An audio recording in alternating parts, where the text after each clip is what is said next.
各位弟兄姐妹，大家早安，大家平安。我们要来进入罗马书第21天的共读，我们已经进行了满3个礼拜。那今天早上我们要请黄明文执事来带领我们大家做开始的祷告。亲爱的天父，我们感谢你今天早上让大家聚集在你的面前，可以跟着陈牧师这边领受你的话语。求你开我们的心门，并开阔我们的境界，从你的话语中去领受你要我们遵循的事情。也求你保守我们每个人的心怀意念，让我们可以刚强壮胆。我们将未来时间交在你手中，求主你带领，奉主耶稣名求，阿们。阿们，谢谢。今天也是冬至啊，也是白天最短、黑夜最长的一天。好，那也祝大家在冬至当中都能够身心灵健壮，能够有上帝的同在。我们在罗马书的第3个主题，神在称身上的公义呢，来到了第8章，那就是让我们看到这个成圣跟圣灵的工作、圣灵的运行，甚至说圣灵的充满是息息相关。若没有圣灵，我们没有办法来成圣；若没有耶稣，我们没有办法在神的面前被称为义。而昨天我们在第8章的一开头有提到，在圣灵当中的生活，就是让我们能够脱离肉体的权势，体贴随从体贴肉体就是死，体贴圣灵就是生命和平安。所以圣灵让我们来知道，我们不再体贴肉体，而是要体贴圣灵。所以在耶稣基督里的人就不被定罪，因为从称义之后就能够进入到成圣，而成圣是因为赐生命的圣灵的律，就是圣灵的工作，让在基督耶稣里把我们从罪的律和死的律当中把我们释放出来。因为随从肉体的人只能够体贴，就是意象，他的意念就是向着肉体的事情。但随从圣灵的人，他的意念就是向着圣灵的事情。所以体贴肉体就是进入死，而且这死是永远的死，是一个持续的过程，直到永远的死。体贴圣灵就是生命，是一个生命，是一个活，是一个永远的生命，就是一个持续的过程，向永远的生命。除了生命，还多了一个平安。那这平安就是和平，就是与神与人都能够有和谐的关系，不是只有在将来，是在今世还活着的时候那直到永远。但是8章11节讲到的是耶稣从死人中复活的上帝的灵，就是神的灵落住在我们因信称义的人里面，那就使基督从死人中复活的上帝，那这个意思就是那位神也必借着住在我们里面的圣灵，使我们必死的身体又活过来。所以我们能够从罪人变成义人，能够从进入死亡变成进入永生，都是三位一体的神所密切的工作配搭所带来的果效。那我们今天要继续读的是12节到17节，那只有短短的6节，但是保罗揭示了我们在神面前，在律法面前，在世上这个最重要的身份，就是借着圣灵实现我们那有儿子名分的生活。那在这里讲的儿子那相信也不是只有指男性而是指儿女，就是每一位神的儿女。所以我们可以看见从昨天一直到今天的这个结果，我们可以看到我们全人的得救，身心灵男女老少都跟三一的神的密切合作有密切的关系特别是昨天的第9节，如果上帝的灵住在你们里面，你们就不属肉体，而是属圣灵。人若没有基督的灵，就不是属基督。所以让我们看到上帝的灵、圣灵、基督的灵三位一体，而住在你们就是指我们，我们就是指所有的人。所以我们能够在神的面前称义成圣，那我们需要与三位一体的神认识。如果我们只认识耶稣，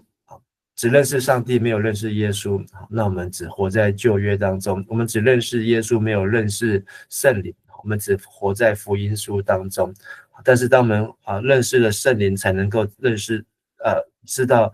人自己的罪，好，那我们也才知道我们需要耶稣的救赎，那才能知道上帝的爱。好，所以这在第8章后天会读到的，没有任何的事能够使我们与神的爱隔绝，那最后连结于神。好，那再补充一下，上帝的灵、基督的灵、圣灵，那这3个的工作。那在昨天的第8章9节，上帝的灵住在人里面，人就不属肉体，而是属圣灵。所以我们要知道是因为上帝的灵先感动，好，让我们能够进入属不是跟着肉体的死亡的律，而是跟着圣灵的律。而基督的灵让我们能够属基督，使我们的身体是向着罪来死，但是我们的灵却向着义，因着义神的这个救赎来活。而圣灵就是神的灵，在我们神的灵借着住在我们里面的圣灵，那如同使基督死里复活，也必使人必死的身体又活过来。所以这3位一体呢，在罗马书第8章呢，是保罗他所要启示，上帝给保罗的启示，而保罗也向罗马教会，也向全世界，包括今天的我们来分享启示这样子的真理。好，那我们就来读今天的经文。好，那请明文执事带我们来读今天的经文，从12节到17节。因此，弟兄姐妹们，我们是负债的，但不是欠本性的债，得受本性的支配生活。13节，你们若服从本性，一定死亡；你们若依靠圣灵治死罪行，一定存活。14节，凡是被上帝的灵导引的人，都是上帝的儿女。15节，因为上帝所赐的灵不是要奴役你们，使你们仍在恐惧中，而是要使你们有上帝儿女的名分。借着圣灵，我们向上帝呼叫，阿爸，我的父亲。16节，上帝的灵和我们的灵一同证实我们是上帝的儿女。17，既然是上帝的儿女，我们就享有上帝为他的子民所预备的福泽，也要跟基督同享上帝所为他保留的，因为只要我们分担基督的苦难，我们也要分享他的荣耀。好，谢谢。那我们读现代中文译本会比读和合本容易明白这一段的意思。好，那读起来也比较顺。好，但是和合本好，让我们可以一读再读，就是里面所用的字呢比较精炼，好，也让我们能够印象深刻。好，那12节讲到弟兄姐妹们，好，所以现在这一本是男女平等，好，弟兄姐妹，好，把姐妹加上去。我们是负债的，但不是欠本性的债，得受本性的支配生活。好，那这个意思呢，翻的比和合本清楚明白。好，那从和合本是说弟兄们，这样看来我们不是欠肉体的债，去顺从肉体而活。所以从前面第8章的9、10、11好来看，我们在地位上借着3位一体的神，我们不再是欠肉体的债，要顺从肉体，因为顺从肉体的结果是13节，必定是死。靠着圣灵致死身体的恶行，必定要活。那我们不是我们到底是负债还是不是负债呢？因为和合本说我们不是欠肉体的债，但是现在中文译本说我们是负债，所以他的意思是我们的确是亏欠了，亏欠是我们根本没有做任何事情，我们就能够白白得到恩典，所以我们是负债，但是我们亏欠不是亏欠肉体，不是亏欠我们的本性，所以我们要顺着本性做肉体的仆人去生活。他的意思是这样，所以我们能够又活过来，我们能够因信称义，我们能够在上帝面前成为圣的器皿。那我们是亏欠的，因为我们没有那么好，我们不配得，但是我们是负债的，但我们不是欠肉体的债，而被圣灵被肉体所支配。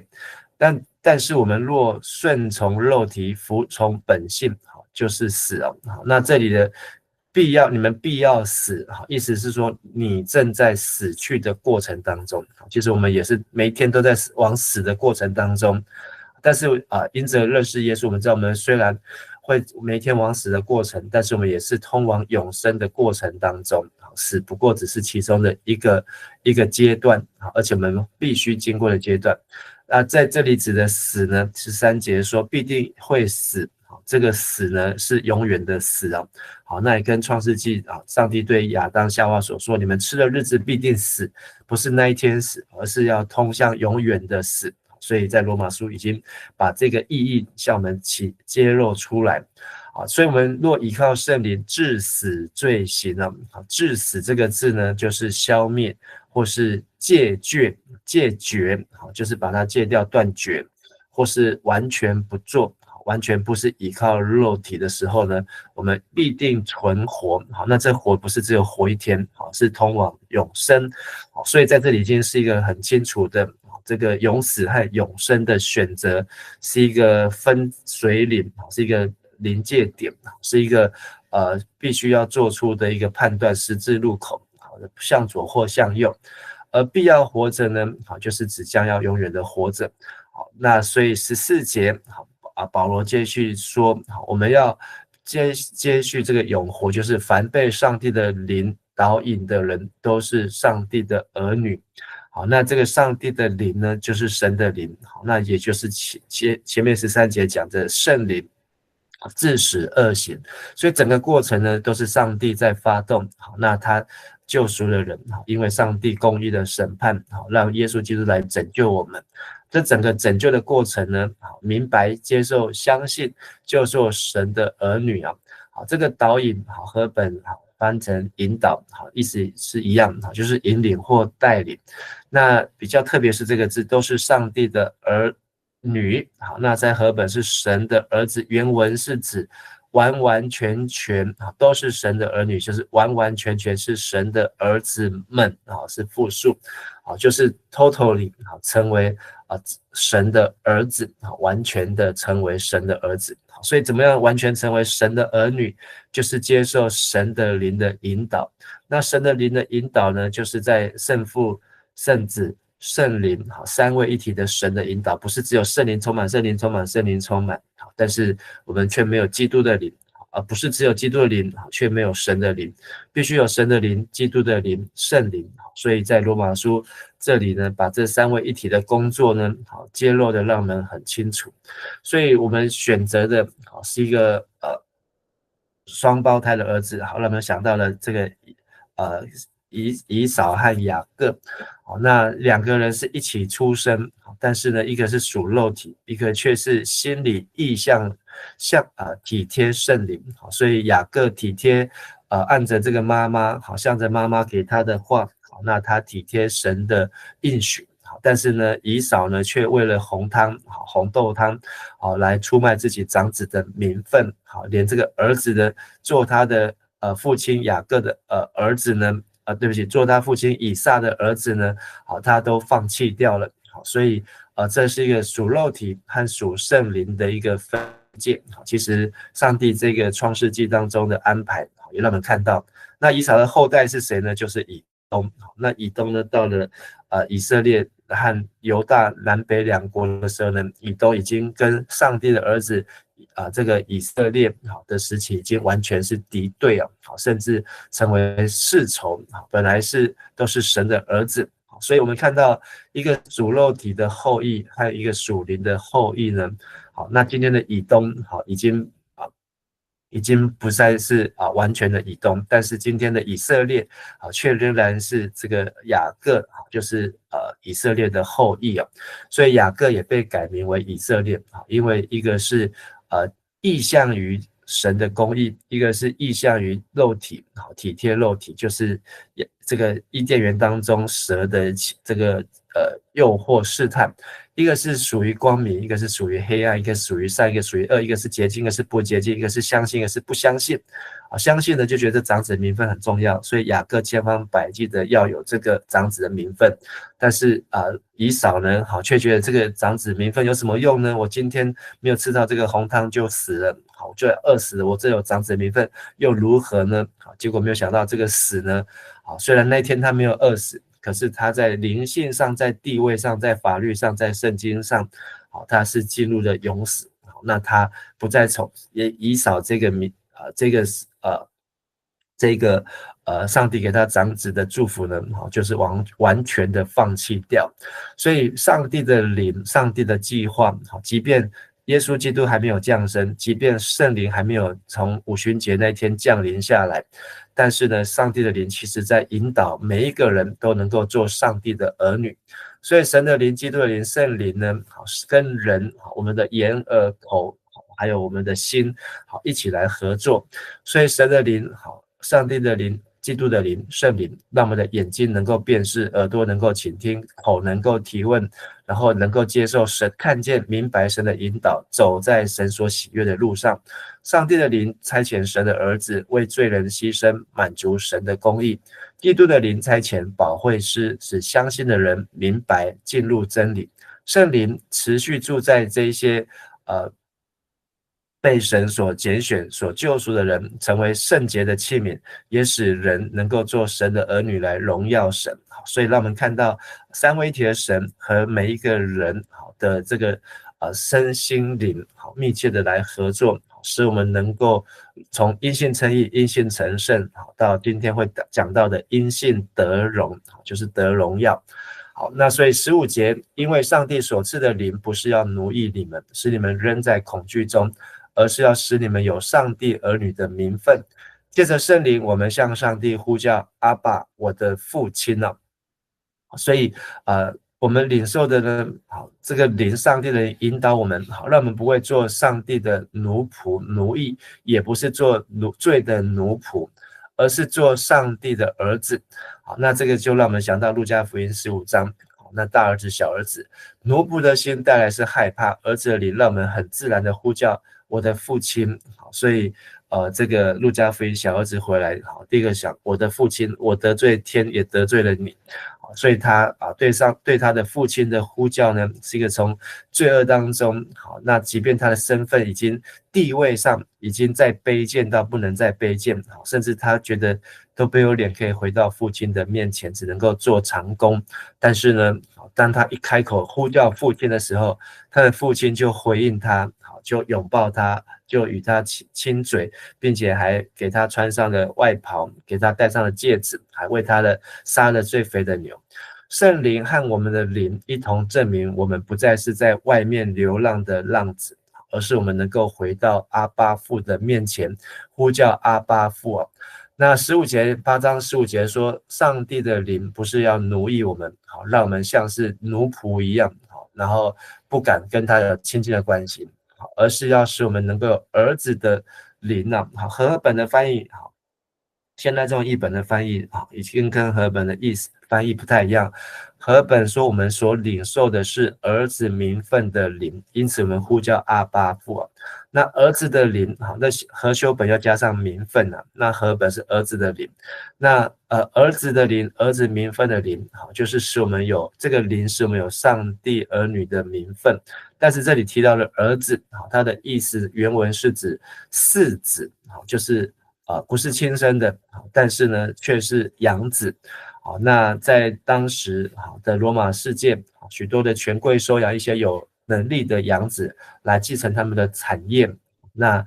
使他们能够继续把这样的产业能够继续的延续下去。所以保罗借用在当时罗马帝国这样的背景，说明上帝好像也收养我们，让我们能够正式的继承他的产业，外人都不能够说什么，法官也不能说什么，因为这是按照神的心意，是按照这个财产者拥有者他的心意，所以让我们有合法的地位，有资格可以来继承上帝的产业。而这样子的概念呢，在加拉太书第4章第6节，或是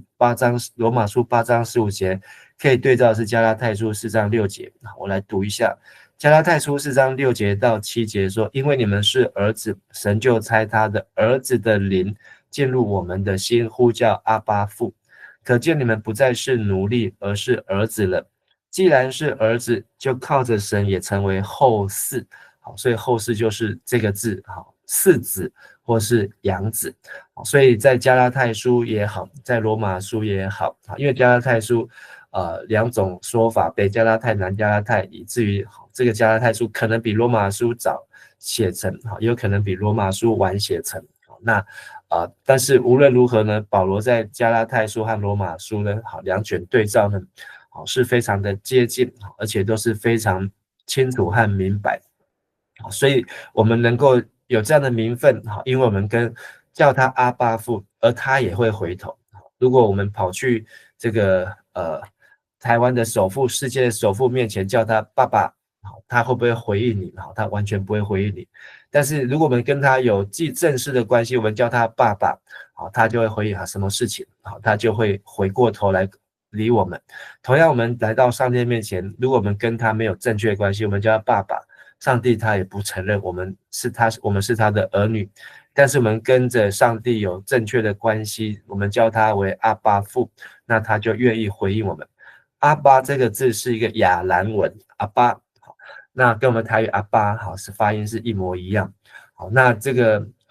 也是犹太小孩对父亲的亲昵的称呼啊。好，阿爸。那在祷告当中采用这个阿爸呢，是马可福音14章36节，耶稣他在祷告的时候，那他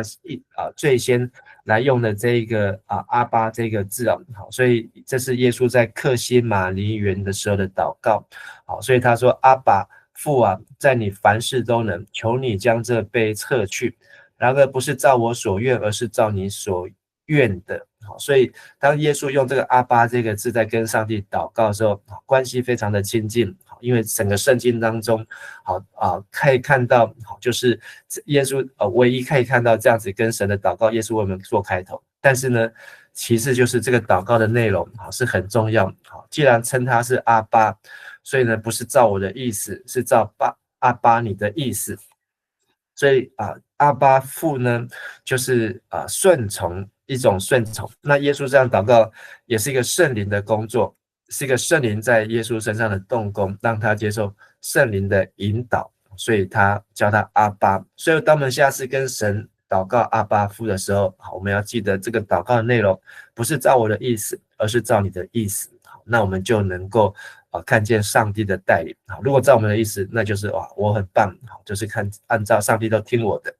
好，16节，上帝的灵和我们的灵一同证实我们是上帝的儿女。所以奴仆的心、儿子的心、我们的心，在和本都翻成心了。好，那在和修本都翻成灵，现代中译本也是用灵了。所以不再用心，而是用那个灵。所以灵呢，在这个罗马书第8章呢出现了21次。犹太人本身虽然没有这个收养嗣子的习惯，那也没有在74译本当中用，但是在加拉太书有。可是呢，在希腊罗马世界当中就相当的普遍。特别在这个因为没有这样子，所以在加拉太书当中，那保罗对这一些的犹太人说，其实你们借着信在基督耶稣里都成为神的儿女，你们受洗归入基督，都披戴基督，不再分犹太人或希腊人，不再分为奴的或自主的，不再分男的女的，因为你们在基督耶稣里都成为一。既然你们属于基督，你们就是亚伯拉罕的子孙，是照着应许承受产业。所以就是这个嗣子后嗣。好，那保罗也在加拉太书第3章的最后一段，然后到进入第4章，来说明我们怎么样从好像是外人，居然变成神的家里的人，而且还是神家中，不是仆人，不是管家，而是神家中的儿子的名分，神的儿女。最后一节，既然是神的儿女，我们就享有上帝为他子民所预备的福泽。所以是上帝的灵呢，是一个得救的计划。好，这个福泽是什么呢？好，就是跟基督同享上帝为他所保留的。好，保留的这个福泽，好，是神要给耶稣的，也给我们做亚伯拉罕后裔。好，就是因信相信耶稣基督成为神儿女的。那这福泽呢，就是只要我们分担基督的苦难，我们也要分担他的荣耀。如果我们和他一同受苦，我们要和他一起得荣耀。所以因信称义，因信成圣，因信得荣。好，到这边算是完整的呈现完了。好，就是得荣耀。好，那但是得荣耀的前提就是阿爸父，就是不是照我的意思，是照你的意思。前提是愿意和他一起受苦。好，这受苦呢，好，就是讲到与他愿意与基督同死同埋葬。好，所以当我们一起和他受苦，一起和他同荣耀，好，就是讲到信徒接下来的生活当中，好，即便环境再苦，即便患难挑战再多，但是呢，我们不能够离弃耶稣，好，不能够否认耶稣，好，我们必须要接受圣灵的引导，好，来跟随耶稣，好，所以这是一个在罗马书后面继续的主题。好，那这个儿子的名分的主题呢？好，那在第8章9章好会继续讲到关于拣选了。好，上帝怎么样拣选哪一些人好成为因信称义，好进入这个神儿子的名分。好，那这在后面第9章。好，不过呢第8章好讲到这里，我们看到保罗有我好，第7章是我真是苦啊，好，他一个主观的经历。好，然后来到了第8章，好，就是我们能够一起得荣耀。所以从这个苦好到感谢神，好，那赞美神，荣耀神，好，那我们知道基督徒可以勇于面对肉体的各样的征战，好，那这也是在往下第8章的下半段18节之后讲到将来的荣耀，末后的盼望，好，那是新天新地的盼望，好，是息息相关的。好，那回到这一章路加福音15章，好，浪子回头来到父亲的面前。好，那到底谁是奴仆的灵？2个儿子当中，那谁是儿子的灵？奴仆的灵呢？好，看起来好像是做罪的奴隶，我们会认为那就是这个小儿子啊，他就是甘心做一个罪人啊，活在罪恶当中。好，那这个大儿子能够在父亲的身边是一个恩典。但是这个有趣的耶稣这段比喻有趣之处，好，而且是4福音唯一只有在路加福音可以看到的，就是呢，大儿子明明是在父亲的身边，可是他的心呢，却是像奴隶一样，好，他是跟父亲没有办法亲近。这个小儿子呢，好，虽然是在罪恶当中，好，但是他的心呢，好，却是能够好紧紧的抓住神，好，所以这个大儿子、小儿子呢，也很像创世纪当中的这个以扫和雅各。那这个以扫呢，好，他长子，好，却没有好好的跟父亲建立关系，好，但小儿子雅各呢，却一心的想要跟父亲建立关系，好，即便这个雅各也有很多的不合法的事情，但是跟亚伯拉罕一样，那时候律法都还没有颁布，好，所以就不知道何为罪好，但是重点是在这个路加福音，好，有3个比喻，好，这个比喻3个比喻的最后结束是浪子的比喻，好，但是路加福音15章一开头说，许多税吏和罪人都挨近耶稣，要听耶稣讲道。而法利赛人和文士私下议论说，这个人耶稣接纳罪人，又同他们吃饭。耶稣才用这个比喻对他们说，好，所以这个大儿子和这个罪人呢，儿子的灵和奴仆的灵，看起来税吏罪人好都是奴仆的灵，好，罪人好罪的奴仆。法利赛人文士呢都有读圣经，好像是儿子的灵，但是呢刚好心态相反，正好就是路加福音好的这个反否的对照。好，那今天这段经文好，让我们看到13节，你们若顺从肉体活着，必定会死；若靠着圣灵把身体的恶行处死，就必存活。所以我们要靠着圣灵把身体的恶来处死。好，我们必须要接受圣灵的引导。而我们接受圣灵的引导15节，我们就不再是奴仆的灵，因为奴仆的灵人就害怕，领受的是儿子名分的灵，是儿子的灵，所以我们能够呼叫阿爸父。但是呼叫阿爸父也记得不是照我的意思，是照阿爸父你的意思。17节，若是儿女就是后嗣，是上帝的后嗣，是合法的继承人，和基督一样同时做合法的继承人。我们和基督一同受苦，要我们和他一同得荣耀，继承将来的新天新地和永生。这伊甸园神从创世以来好所要给人的荣耀，这是在明天要继续带我们来读的，好来看的。好，那透过今天这段经文，好让我们能够好好的来明白我们为什么能够继承神的产业，能够做神的儿女。接着让我们明白圣灵还有基督的灵还有上帝的灵如何联合起来引导我们，好让我们的眼耳口鼻手心脚从头到脚全人都能够进入成为一个圣洁的器皿，被神所使用。也求圣灵帮助我们，我们一起来祷告。是的，天父上帝，因为你的灵引导耶稣基督呼叫阿爸父，也让圣灵浇灌在我们的心中，我们也今天同样呼叫阿爸父。当我们每次呼叫阿爸父的时候，让我们牢牢记住耶稣在十字架上，在客西马尼园当中的祷告若是可以，就把这苦杯撤去，但是不要照我的意思，而是照你的意思。在这苦杯当中，是一个在后面苦杯当中虽然是苦的味道，但是在苦杯喝完的时候，是一个得荣耀的时刻，让我们能够好好的把握、珍惜、面对每一个受苦或是挑战即便天气再冷，即便夜再黑、夜再长，但是上帝，你给我们的盼望是持续到永恒。也愿你再次鼓励我们在绝望当中的人，在黑暗当中的人，在软弱当中的人，能够有圣灵的帮助今天也是冬至也求你祝福我们每一位弟兄姐妹的身心灵，还有家庭和家人，都能够在主的爱里面能够合而为一，能够与主连结。我们这样祷告祈求，奉靠主耶稣基督的名求，阿们。谢谢大家，大家平安，祝大家冬至快乐。谢谢牧师，谢谢牧师，谢谢牧师，谢谢牧师，谢谢牧师，谢谢牧师，大家平安，平安，平安。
相隔人交地久。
兄弟。